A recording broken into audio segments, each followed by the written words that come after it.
दोस्तों नमस्कार। आइए हम जानते हैं कि ईजी पे का केवाईसी करते हैं तो केवाईसी करने में कुछ परेशानियां आ रही है। कभी कभी परेशानी ये है कि हम जब आईडी पासवर्ड डालते हैं तो डालने के बाद में देखिए क्या होता है। जैसे कि हमने अपने ईजी पे ऐप्स में आईडी पासवर्ड डाल दिया है और डालने के बाद में इस तरह का ऑप्शन आ रहा है। अगर हमें केवाईसी करना है तो okay go for e KYC पर ओके कर देंगे। जो ई केवाईसी करना है इसके लिए है। अगर नहीं करना है तो नो स्किप फॉर नाउ पर कर देंगे तो वो पैटर्न पर चल जाएगा, अपना ऐप्स खुल जाएगा और वहाँ से पैसा निकासी कर सकते हैं। और वहाँ से भी उसमें जब हम अनइंस्टॉल करके इंस्टॉल करते हैं या अपडेट कर लेते हैं तो ऐप्स के अंदर से भी क्लिक हियर करके जो आया है वहाँ से भी हम ई केवाईसी कर सकते हैं। तो ई केवाईसी करने में परेशानियाँ क्या है कि देखते हैं। हमने इसको चुना है कि यहीं से डायरेक्ट केवाईसी के लिए, तो इसमें इस प्रकार से पैटर्न खुलता है। इस पैटर्न में आप देखते हैं कि इसमें नाम पता एड्रेस सब चीज़ आ जाता है, आधार नंबर भी आ जाता है, लेकिन पैन कार्ड नंबर नहीं आता है। और पैन कार्ड नंबर नहीं आता है तो इसमें पैन नंबर देने का ऑप्शन नहीं है। और ये जो पैन नंबर देने का ऑप्शन नहीं है, जिस कारण से हम इसको I accept term and condition कर करके प्रोसीड कर रहे हैं, तो यह पैन नंबर मांग रहा है और पैन नंबर इसमें एंट्री नहीं है, और जिस कारण से यह ई केवाईसी नहीं हो पाएगा। और नहीं हो पाएगा तो इसके लिए हमें क्या करना है से जानिए।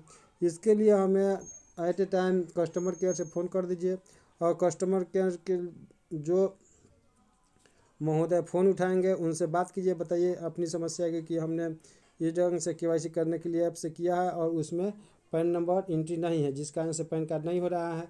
तो वे वहाँ से क्या करेंगे कि जो ऐप का केवाईसी पहले से हुआ है उस ऐप को केवाईसी को वहाँ से कैंसिल कर देंगे। और कैंसिल करने के बाद में फिर आपको या ऐप से ना खोल करके क्रोम ब्राउज़र से इसको खोलना है और वहाँ से तब हमको केवाईसी करना है। आइए देखते हैं किस अनुसार से होता है।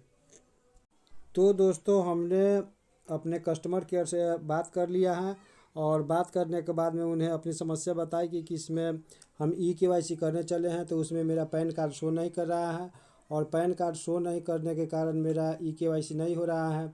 तो उन्होंने बताया कि मैं आपका केवाईसी यहाँ से रद्द कर दे रही हूँ और फिर तो आप दोबारा क्रोम ब्राउज़र से या कोई भी ब्राउज़र से केवाईसी अपलोड कर दीजिए, उसके बाद वहाँ पे आ जाएगा तो फिर आप ई केवाईसी कर लीजिएगा ऐप से जा कर के। तो हमने इसके लिए फिर ईजी पे को खोल लिया है। वो ईजी पे को लॉगिन कर रहे हैं क्रोम ब्राउज़र से, और जैसा कि हमने क्रोम ब्राउज़र पर अपना ईजी पे के लिए अपलोड कर दिए हैं और देखिए किस अनुसार से होता है आगे। और हम ये अपलोड करने के बाद में अपना आईडी पासवर्ड डालकर इसको खोल रहे हैं।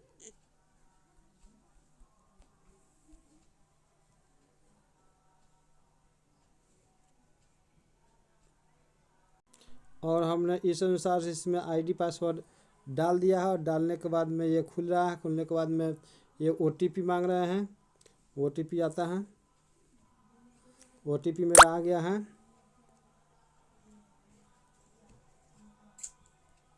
और हमने ओटीपी डाल दिए हैं। ओटीपी डालने के बाद में इस अनुसार से यह सिस्टम खुल गया है मोबाइल में। अगर हम सिस्टम से कर रहे हैं तो अच्छी बात है, अगर मोबाइल से खोल रहे हैं तो इसको हमें डेस्कटॉप मोड में कर लेना है, इसलिए कि मोबाइल मोड में यह काम नहीं करेगा। और डेस्कटॉप मोड में करने के बाद में इसमें जैसा कि हम देख पा रहे हैं, ने जो केवाईसी के लिए कस्टमर केयर के यहाँ कॉल किए थे तो वे हमारा केवाईसी रिजेक्ट कर दिए हैं। तो केवाईसी रिजेक्ट करने के बाद हमारा इस ढंग से इंटरफेस खुलता है। और यह रिजेक्ट होने में जैसे वो बोले कि 1 घंटे के बाद कीजिएगा, तो हमने 1 घंटे के बाद फिर पुनः अपने आईडी को क्रोम ब्राउज़र से खोले हैं तो इसमें आ रहा है केवाईसी हेयर अपडेट। तो इसको केवाईसी हेयर पर ओके करेंगे और इस अनुसार से फिर आगे पेज खुलता है। और देखिए कि हम किस प्रकार से अपना केवाईसी फॉर्म भरते हैं। यह केवाईसी फॉर्म आप कभी भी भर सकते हैं। नया रिटेलर आईडी लेते हैं उस समय भी ये भरना पड़ता है, अभी भी भरना पड़ता है। तो इस अनुसार से ये मेरा आईडी है। इसमें जो है बिजनेस नेम इसमें पहले से डाला हुआ है, ये सब चीज़ इसमें डाला हुआ है। Telecom centre, business centre telecom यह भी डाला हुआ है पहले से। और इसमें पैन नंबर नहीं डाला हुआ है, हमको केवल पैन नंबर इसमें डालना था। और अभी हम इसमें अपना पैन नंबर डाल देते हैं। उसके बाद हमने केवाईसी के लिए यहाँ पे अपना पैन नंबर दे दिया है। उसके बाद में यहाँ पे आता है चूज फ़ोटो। तो जो इसमें पहले से इसमें फ़ोटो लोड किया हुआ, अगर हम चाहे तो इसका फ़ोटो बदल भी सकते हैं।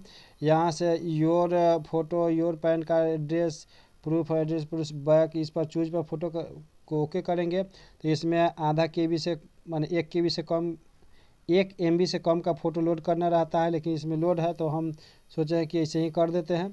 तो इसके लिए हमने इसको डायरेक्ट ऐसे ही कर दे रहे हैं और जिस अनुसार से, और इस ढंग से जब पेज खुलता है तो इसमें हम जो पहले से इसमें आधार कार्ड फ़ोटो लोड है वही छोड़ देते हैं, पैन कार्ड लोड है वही छोड़ देते हैं, और सबमिट एंड नेक्स्ट। अगर हम इसको बदलना चाहे तो बदल सकते हैं, नहीं बदलना चाहे तो डायरेक्ट हम सबमिट एंड नेक्स्ट को ओके कर देते हैं।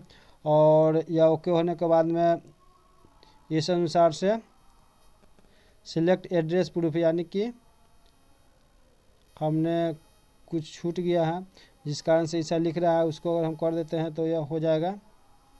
और हम फिर इसको जो था इसमें मांग रहा था पैन आधार कार्ड बैकग्राउंड चेंज, तो उस अपलोड करने के लिए तो हमने आधार कार्ड बैकग्राउंड चेंज कर अपलोड कर दिए। अपलोड करने के बाद सबमिट एंड नेक्स्ट पर फिर क्लिक करते हैं, और क्लिक करने के बाद इस अनुसार से मेरा पेज खुलकर आ जा रहा है और ये लिख रहा है कि मेरा अपलोड हो गया है।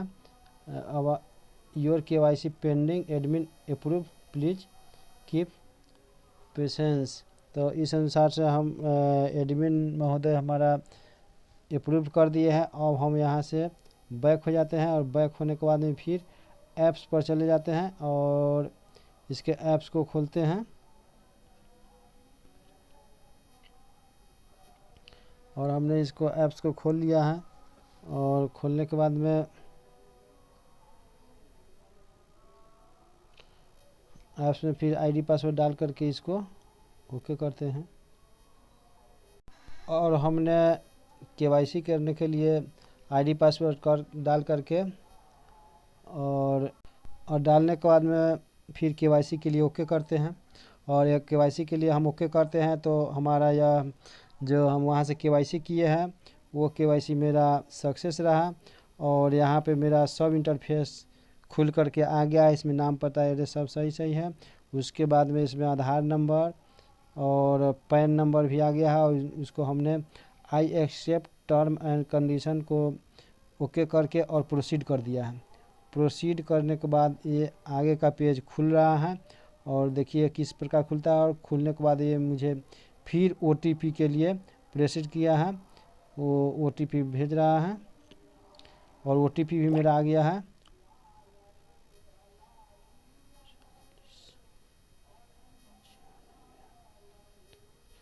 और हमने OTP डाल करके वेरीफाई के लिए ओके कर दिया है, और इस अनुसार से यह वेरीफाई सक्सेसफुल हो गया।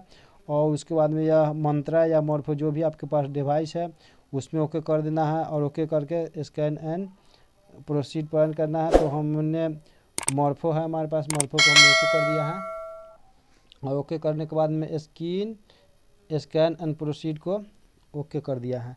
और यह इस अनुसार से मेरा हो गया। और फाइनल सबमिट के लिए हमने इसे डाल दिया है, स्कैन भी हो गया है मेरा, और फाइनल सबमिट के लिए डाल दिया, और ये अपना फाइनल सबमिट कर रहा है।